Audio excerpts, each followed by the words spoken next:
Tonight, I once again pick a bone with Education Cabinet Secretary Julius Migos Ogamba.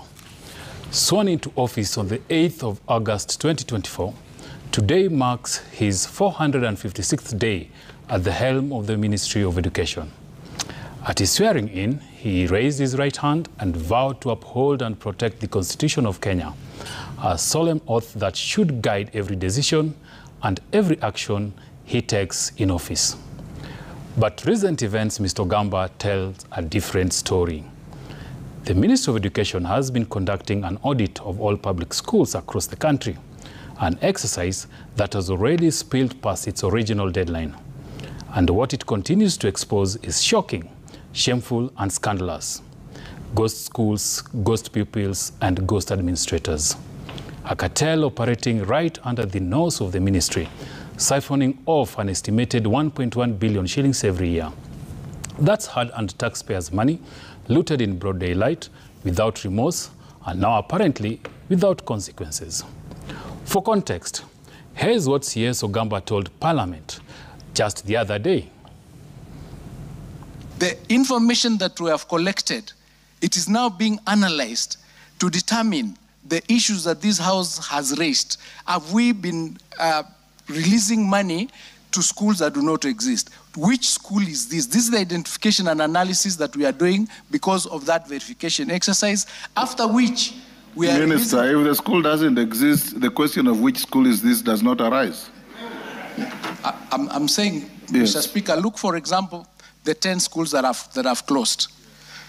We need to find out why did they close? Because when we asked the teachers why the schools closed, they said there were no students. So now we have to go back on the records and find out previously, has money been released to these schools so that we can determine whether there is fraud or not. We got to get some evidence in order for us to submit so that when people are arrested, they can face the law. The position of what the Auditor General did, which was sampling, because it was a forensic audit, that data is already with EACC and they're already undertaking that exercise of investigating, taking statements so that they can take control of that space and charge the people who are involved.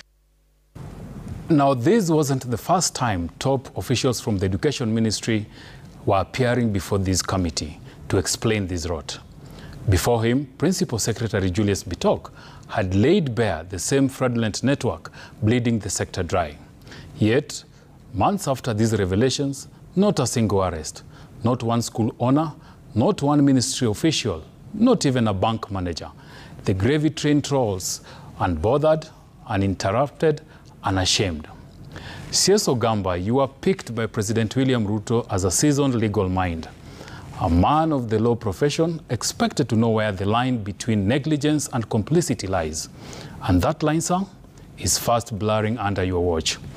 Allow me then to remind you of what the Public Finance Management Act of 2012 clearly spells out.